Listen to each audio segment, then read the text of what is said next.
వెనుక వరుసలో ఉన్నవారికి ఎవరు ఆహారం అందిస్తారు? వారు విశ్వసింపని వానికి ఎట్లు ప్రార్థన చేయుదురు? వినని వానిని ఎట్లు విశ్వసించుదురు? ప్రకటించువాడు లేకుండా వారెట్లు విందురు? ప్రకటించువారు పంపబడని ఎడల ఎట్లు ప్రకటించుదురు? ఇందు విషయమై ఉత్తమమైన వాటిని గూర్చిన సువార్త ప్రకటించువారి పాదములెంతో సుందరమైనవి అని రాయబడి ఉన్నది. రోమా 10:14-15. యేసు ప్రభువు ఈ భూమి మీద ఉన్నప్పుడు ఒక అద్భుత రీతిగా 5,000 మందికి ఆహారాన్ని పంచిపెట్టాడు.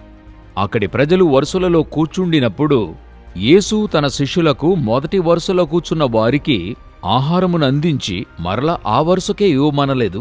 ఒకవేళ ఆయన అది చేసుండుంటే వెనుక ఉండిన వారు ఆకలితోనే మిగిలి ఉండేవారేమో.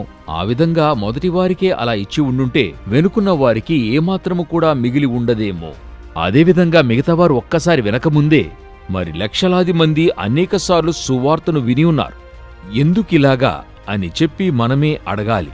సువార్తను పొందుకోవడంలో ఈరోజు అనేక హెచ్చుతగ్గులు ఉన్నాయి. అమెరికా వాసులకు తమ జీవితములో అనేకసార్లు వినే అవకాశముంది. ప్రపంచములోని 3వ వంతు ప్రజలు ఇంకా సువార్తను ఒక్కమారైనను స్పష్టంగా వినలేదు.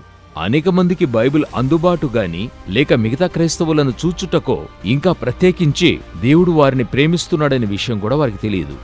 పౌలు రోమీయులకు రాస్తూ చెప్తూ ఉన్నాడు, నేనైతే మరి ఒకని పునాది మీద కట్టకుండు నిమిత్తము ఆయనను గూర్చిన సమాచారం ఎవరికి తెలియబడలేదో వారు చూతురనియు వినని వారు గ్రహింతురనియు రాయబడిన ప్రకారము క్రీస్తు నామమెరుగని చోట్లను సువార్తను ప్రకటింపవలెనని మిక్కిలి ఆశగలవాడనై అలాగున ప్రకటించి తిని.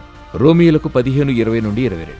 ఇంకా చెప్పాలంటే కేపీ యోహానాన్ గారు ఇలాగ చెప్తున్నారు, సువార్తను పొందుకున్న విశ్వాసులట తమలో తామే గొనుగుతూ ఉన్నారట. మరోవైపు లక్షలాది మంది ఒక్కసారి కూడా సువార్తను వినకుండా నిత్య నరకాగ్నిలోనికి వెళ్ళిపోతున్నారు. ఎంతగా దుఃఖపడవలసిన ఒక విషయం.